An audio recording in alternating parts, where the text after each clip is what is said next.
My name is Seth McMahill. I'm from Nintendo of America's brand management department. My primary duty is localization of the Pokemon products. And so today I'm going to show you Pokemon XD Gale of Darkness, which is Nintendo's newest offering on the GameCube. This is the intro mode right here, and it does a good job of showing a lot of the different features of the game and a lot of the different environments and characters. In this game it's a lot different than anything you'll see in the Game Boy Advance world. A lot of wacky characters, really crazy environments, kind of set more off in a little, I wouldn't say darker, but a little dirtier, futuristic land with a lot of metal and deserts and things like that. So it really has got a real nice feel to it, a real nice flavor that really draws the player in. One of the really cool things about this game is that it's a full-fledged RPG, and when you look at it, about 40 hours of gameplay to really enjoy all the aspects of it. So there's a lot for the players to do, a lot of things for them to interact with and characters to meet along the way and everything like that. Well, the storyline in this one, there is a evil organization by the name of Cypher, and they have found a way to permanently close the hearts of shadow Pokemon. And what that means basically is, in the past there were shadow Pokemon that you could snag and then purify by keeping them with you, battling with them and things like that. This time around they have apparently come up with a method that makes it so that you cannot purify them, that they become the ultimate shadow Pokemon. Shadow Lugia is the first one that's gone through this process. It's codenamed XD001, which is where the XD in the title came from. And so they're using these, this new type of Pokemon basically to try and take over the world.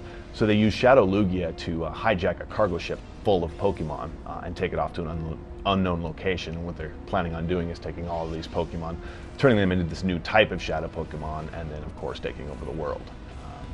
So as the player, Michael, you're a young trainer who basically starts out, and your mom works in the Pokemon HQ lab, which is basically working on a new snag machine, which allows you to, snag the shadow Pokemon, as well as a new feature called the Purify Chamber, which I'll get into a little bit more later. So you're basically sent out at the beginning just to start with some, more menial tasks, smaller things, and then the storyline starts building up. There's rumors going around about the ship that was, hijacked and what's happened to it, and then, shadow Pokemon start showing up again in the region, which there haven't been in, 5 years. So this is a great place for the players to come in and train, and also to gain experience. So if they've come to a point in the game where they're kind of stuck or unsure what to do next or something like that, they can just come here and duke it out and gain experience for their Pokemon, try out new Pokemon party combinations. Yeah, the basic idea of the combat is all the Pokemon have types. And so it's kind of a paper, rock, scissors element to it where, one type will trump the other. So for example, electric type Pokemon are strong against water type Pokemon, water type Pokemon are strong against fire type Pokemon, and on down the line. I mean, there's a huge variety of Pokemon types. You've got dark, psychic, dragon, all sorts of different types of Pokemon. So that, and then you've also got the double battle aspect to it, which allows you to compensate for one Pokemon's weakness with a Pokemon type that's strong against that. So if you've got a water type Pokemon, then you realize you're weak against electric. So then you would have your second Pokemon be a ground type Pokemon, which would be strong against electric.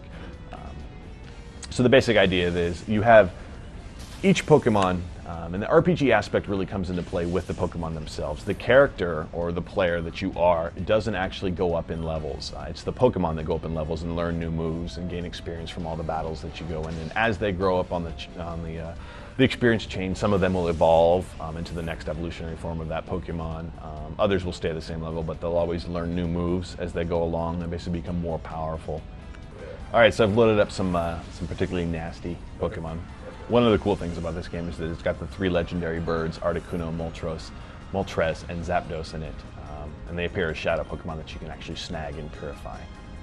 So the player uses this device that you see hooked to his left arm. You can't see too well in this picture, but you saw it in the intro mode there when it zooms in on it. It's called the snag machine. And he uses it to turn a normal Pokeball into a snag ball. Throws it out there during a battle, and then basically snags the Pokemon. It's just like catching a Pokemon. You've got to beat them down a bit and get their HP low, put them to sleep or knock them out depending on how strong they are, or something like that. Let's head over here. So once they snag these shadow Pokemon, then they put them in their party and work on purifying by moving around and battling and things like that.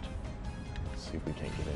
Yeah, as you're making your way around the world, the world map, you'll run into all sorts of different characters that'll just come up out of the blue and challenge you. And then also Cypher has a bunch of goons that they've sent out, these mystery troops that you'll run into all over the place that you'll constantly have to defeat. And that's where you get the majority of your shadow Pokemon from. There's also some that are hiding in different areas, and just normal trainers have them, but most of the battles take place outside of actual arenas that you can go into, although there are arenas or coliseums like this that you can hop into and go back in battle if you'd like to.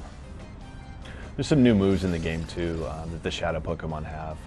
And one of the cool things about Shadow Pokemon is while they're Shadow Pokemon, they'll have exclusive moves that only Shadow Pokemon can have, Shadow moves basically.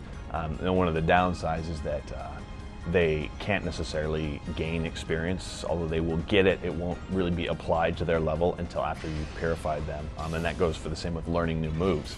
So there's a benefit to keeping them as Shadow Pokemon for a while because they're very strong at direct type damage, and they can basically just go out and duke it out really hard with normal Pokemon. And also they have Shadow moves which you can only have while you're Shadow Pokemon, but at the same time once you purify them, they can gain all of those levels that they didn't get before.